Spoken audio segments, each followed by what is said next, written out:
বন্ধুরা, আজকের আমার ভিডিওর বিষয়বস্তু হলো জবা গাছের গ্রীষ্মকালীন পরিচর্যা। আমরা সবাই জানি জবা গাছ আমাদের বাগানের একটি গ্রীষ্মকালীন ফুলের গাছ। প্রচণ্ড গরমে এই গাছে প্রচুর পরিমাণে ফুল ফোটে।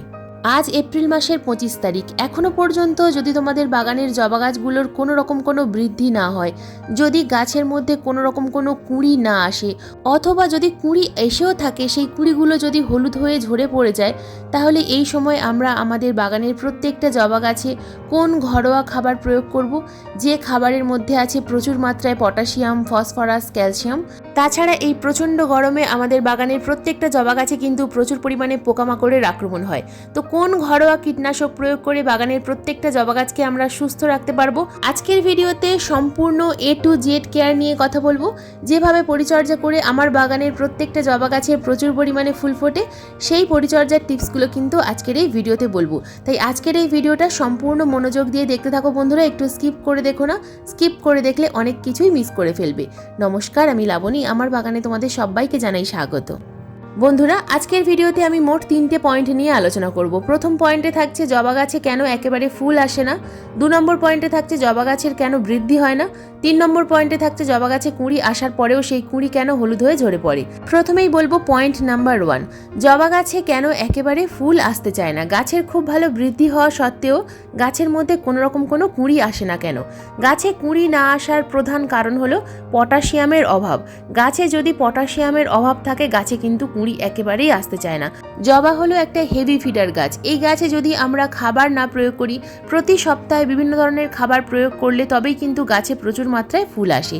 জৈব অথবা রাসায়নিক যে খাবারই প্রয়োগ করো না কেন, ঠিক সময় মতো গাছে যদি আমরা খাবার প্রয়োগ করতে না পারি, তাহলে কিন্তু গাছে ফুল আসবে না। পয়েন্ট নাম্বার 2, গাছ প্রতিস্থাপন করার পরেও গাছের কোনো রকম কোনো বৃদ্ধি হয় না।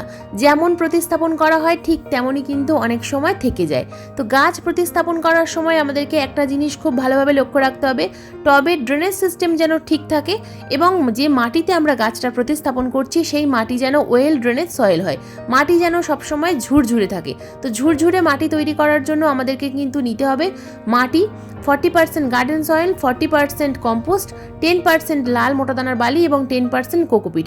তাছাড়া গাছ প্রতিস্থাপন করার সময় দেখতে হবে যে গাছটা আমরা নার্সারি থেকে নিয়ে এসেছি সেই গাছের রুট বলটা কেমন। রুট বল সবসময় নিচের দিক থেকে একটু ভেঙে তারপর গাছ প্রতিস্থাপন করতে হয়, তবেই কিন্তু সেই গাছের খুব ভালো গ্রোথ হয়। আর আমি যেভাবে মাটি তৈরি করার কথা বললাম, সেইভাবে যদি তোমরা মাটি তৈরি করতে পারো এবং ড্রেনেজ সিস্টেম যদি ঠিক করতে পারো, তাহলে গাছের কিন্তু অবশ্যই বৃদ্ধি হবে। পয়েন্ট নাম্বার 3, কুঁড়ি আসার পরে সেই কুঁড়িগুলো হঠাৎ করে হলুদ হয়ে ঝরে পড়ে। তো এই সমস্যা কিন্তু আমাদের বাগানের প্রত্যেকটা জবা গাছের ক্ষেত্রেই হয়।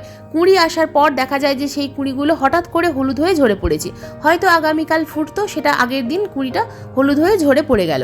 যদি গাছে 25টা কুঁড়ি আসে, সেক্ষেত্রে কিন্তু 5টা কুঁড়ি হলুদ হয়ে ঝরে পড়ে যেতেই পারে। গাছে পুষ্টির অভাব হলে কুঁড়ি ঝরে পড়ে, পোকামাকড়ের আক্রমণ হলে কুঁড়ি ঝরে পড়ে, হঠাৎ করে যদি আবহাওয়ার তাপমাত্রা চেঞ্জ হয়ে যায়, কারণ হঠাৎ করে বৃষ্টি হয়েছিল, ঠান্ডা ছিল, আবার হঠাৎ করে আবহাওয়ার তাপমাত্রা অনেকটা বেড়ে গেছে, তাহলেও কিন্তু কুঁড়ি হঠাৎ করে হলুদ হয়ে ঝরে পড়ে। আবহাওয়ার পরিবর্তনের কারণে যদি গাছের কুঁড়ি হলুদ হয়ে ঝরে পড়ে, সেক্ষেত্রে কিন্তু আমাদের কিছুই করার থাকে না। গাছে বিভিন্ন ধরনের খাবার প্রয়োগ করা সত্ত্বেও কিন্তু গাছের কুঁড়ি হলুদ হয়ে ঝরে পড়বে। তো এই সময় আমরা আমাদের বাগানের প্রত্যেকটা জবা গাছকে দুপুরের অতিরিক্ত রোদ্দুর থেকে কিন্তু বাঁচিয়ে রাখতে হবে। যদি তোমরা গ্রিন নেটের ছায়ায় গাছগুলোকে রাখতে পারো, তাহলে কিন্তু বাগানের প্রত্যেকটা জবা গাছে কুঁড়ি ঝরে পড়ার সংখ্যা অনেকটাই কম হবে। কিন্তু সকালবেলার 4 থেকে 5 ঘন্টার রোদ্দুরে অবশ্যই গাছকে রাখতে হবে। আমাদের বাগানের জবা গাছের কুঁড়ি ঝরে পড়ার কিন্তু আরও অনেক কারণ থাকে। টবের মাটি অনেক সময় এতটাই শুকিয়ে যায় যে গাছের কুঁড়িগুলো হঠাৎ করে হলুদ হয়ে ঝরে পড়ে স্ট্রেসের কারণে। আবার অনেক সময় টবের মাটি এতটা ভিজে থাকে যে টবের মাটিতে প্রচুর পরিমাণে পোকামাকড়ের আক্রমণ হয়।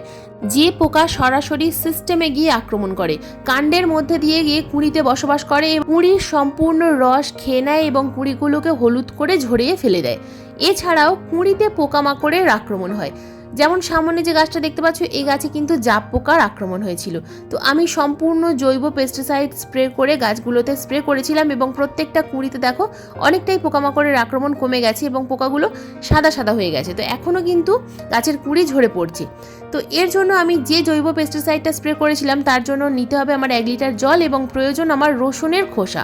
বন্ধুরা, রসুনের খোসার মধ্যে যে তীব্র ঝাঁঝালো গন্ধ আছে, এই তীব্র ঝাঁঝালো গন্ধের জন্য কিন্তু পোকামাকড়ের আক্রমণ অনেকটাই কম হয়। তো এখানে আমাকে কি করতে হবে, 1 লিটার জলের মধ্যে 1 মুঠো রসুনের খোসা ভিজিয়ে রাখতে হবে 24 ঘন্টার জন্য। তো এই রসুনের খোসা ভেজানো জল আমরা গাছে স্প্রে করব এবং টবের মাটিতে প্রয়োগ করব। গাছে টবের মিডিয়াতে যে পোকামাকড় থাকবে সেই পোকামাকড়ের আক্রমণ কিন্তু কম হবে এই রসুনের খোসা ভেজানো জল প্রয়োগ করার ফলে। তাছাড়া গাছের কুঁড়িতে যে জাপ পোকা বা মিলিবাগের আক্রমণ হবে সেটাও কিন্তু অনেকটা কম হবে। তো 24 ঘন্টা ভেজানোর পর আমি দেখো অন্য একটা পাত্র নিয়েছি, এটা 500 ml এর পাত্র। তো এই পাত্রের মধ্যে আমি প্রথমে ছেঁকে নেব। এই জলটা 500 ml জল আমি কিন্তু স্প্রেয়ার বটলে ভরে এটাকে আমি গাছে প্রথমে স্প্রে করব। এরপর আমি টবের মিডিয়াতে কিছুটা পরিমাণ জল প্রয়োগ করব। তো দেখো আমি স্প্রেয়ার বটলের মধ্যে কিন্তু ভরে নিলাম। এবার খুব স্পিডের সাথে গাছের কুঁড়িতে স্প্রে করতে হবে। এটা কিন্তু লাগাতার আমাদেরকে অনেক দিন করতে হবে, 3 দিন অন্তর অন্তর। 3 দিন অন্তর অন্তর আমাদেরকে গাছের কুঁড়িতে স্প্রে করে যেতে হবে। লাগাতার করলে তবেই কিন্তু ভালো রেজাল্ট পাওয়া যাবে। এর আগে আমি 3 দিন আগে একবার স্প্রে করেছিলাম, আবার 3 দিন পর আমি স্প্রে করছি। এরপর আরও 500 ml যে জলটা ছিল সেই জলটা আমি কিন্তু টবের মিডিয়াতে প্রয়োগ করব। প্রথমে লক্ষ্য করতে হবে যে টবের মিডিয়াটা কেমন ভেজা আছে না শুকিয়ে গেছে। যদি ভেজা থাকে তাহলে আমাদেরকে প্রথমে টবের মিডিয়াটা খুশে নিতে হবে। একদিন জল না দিয়ে টবের মিডিয়াটাকে একটু শুকনো করতে হবে। তারপর সেই মিডিয়াতে আমাদেরকে কিন্তু রসুনের খোসা ভেজানো জল প্রয়োগ করতে হবে। টবের মিডিয়াতে যে সমস্ত পোকামাকড় থাকবে, যে পোকামাকড় চোখে দেখা যায় না, সেই পোকামাকড়ের আক্রমণও কিন্তু অনেকাংশেই কমে যাবে। কারণ মিডিয়াতে যদি পোকামাকড় থাকে সেক্ষেত্রে কিন্তু গাছে স্প্রে করা সত্ত্বেও কুঁড়ি ঝরে পড়া আটকানো যাবে না। তো এটাও কিন্তু আমাদেরকে 3 দিন অন্তর অন্তর করতে হবে। অর্থাৎ যেদিন আমরা রসুনের খোসাটা ভেজাবো ঠিক তার 24 ঘন্টা পর আমরা মিডিয়াতেও প্রয়োগ করব কিছুটা পরিমাণ 500 ml, অথবা 500 ml এর থেকে বেশি প্রয়োগ করতে হতে পারে টবের সাইজ অনুযায়ী। টবের সাইজ যদি বড় হয় সেক্ষেত্রে 1 লিটার রসুনের খোসা ভেজানো জল প্রয়োগ করতে হবে, আর যদি টবের সাইজ ছোট হয় সেক্ষেত্রে 500 ml। যেদিনকে আমরা টবের মিডিয়াতে প্রয়োগ করব সেদিনেই আমরা কিন্তু গাছের কুঁড়িতেও স্প্রে করব।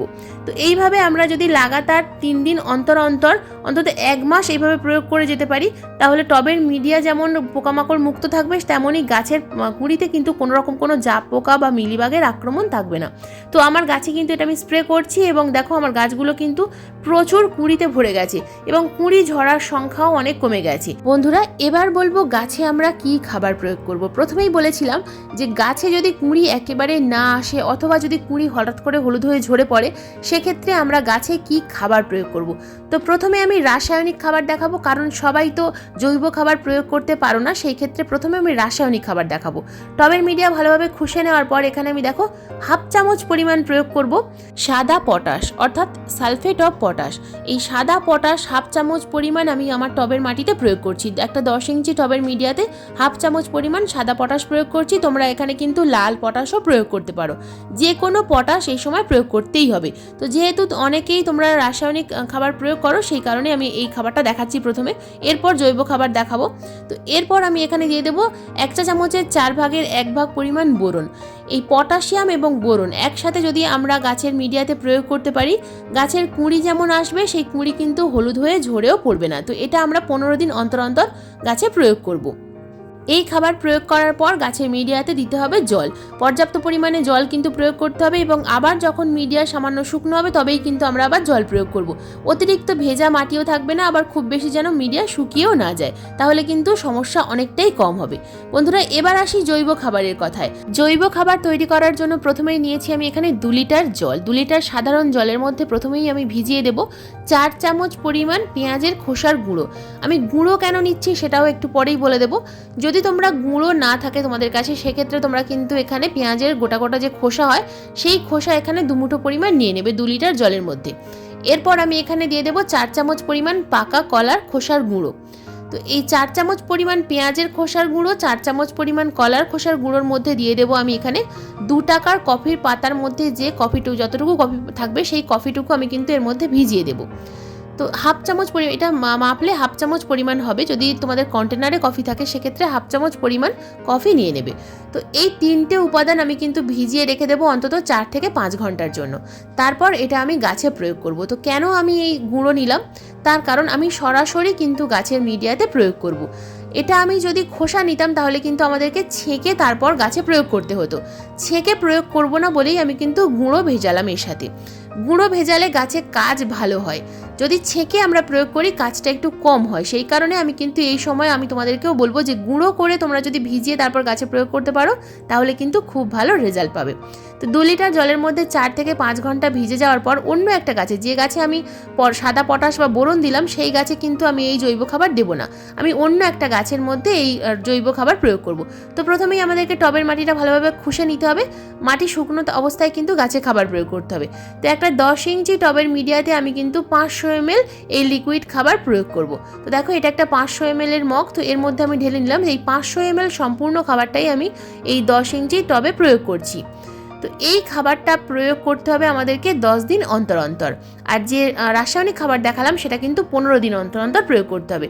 জৈব খাবার একটু বারে বেশি প্রয়োগ করতে হয়, জৈব খাবার প্রয়োগ করেই কিন্তু আমার গাছে এত পরিমাণে ফুল আসে। আমি কিন্তু রাসায়নিক খাবার খুব কম প্রয়োগ করি, জৈব খাবার প্রয়োগ করেই গাছে প্রচুর পরিমাণে ফুল আসে এবং গাছের কুঁড়ি ঝরা অনেকাংশেই কম হয়। এই অতিরিক্ত গরমে বেশি পরিমাণে যদি আমরা রাসায়নিক খাবার প্রয়োগ করি গাছের কিন্তু পাতা পুড়ে যাওয়ার সম্ভাবনা থাকে বা গাছের অনেক ক্ষতি হওয়ার সম্ভাবনা থাকে। তাই যদি সম্ভব হয় জৈব খাবার গাছে প্রয়োগ করো, ভালো রেজাল্ট পাবে। তো বন্ধুরা, এই ছিল জবা গাছের কুঁড়ি ঝরা বা গাছের গ্রোথ না হওয়া, গাছের কুঁড়ি একেবারে না আসার সমস্যার সমাধান নিয়ে আলোচনা। তো আজকের এই ভিডিওটা তোমাদের কেমন লাগলো অবশ্যই কমেন্ট করে জানাবে। যদি ভিডিও সংক্রান্ত কোনো প্রশ্ন থাকে অবশ্যই কমেন্ট বক্সে কমেন্ট করবে, আমি যথাযথ উত্তর দেওয়ার চেষ্টা করব। আজকের এই ভিডিও যদি তোমাদের ভালো লেগে থাকে তো প্লিজ একটা লাইক করো, শেয়ার করো, হাইপ করো। চ্যানেলে নতুন বন্ধু হয়ে থাকলে চ্যানেলটাকে সাবস্ক্রাইব করে পাশের বেল আইকনটা প্রেস করে দিও এরকম নিত্য নতুন বাগান সংক্রান্ত ভিডিও দেখার জন্য। কারণ আমি যখনই ভিডিও আপলোড করব, ভিডিও লাইভ হওয়ার সঙ্গে সঙ্গেই তোমাদের মোবাইল স্ক্রিনে অথবা কম্পিউটার স্ক্রিনে ভিডিও নোটিফিকেশন পৌঁছে যাবে। আজকের এই ভিডিওটা সম্পূর্ণ মনোযোগ দিয়ে দেখার জন্য তোমাদের সবাইকে জানাই অসংখ্য অসংখ্য ধন্যবাদ।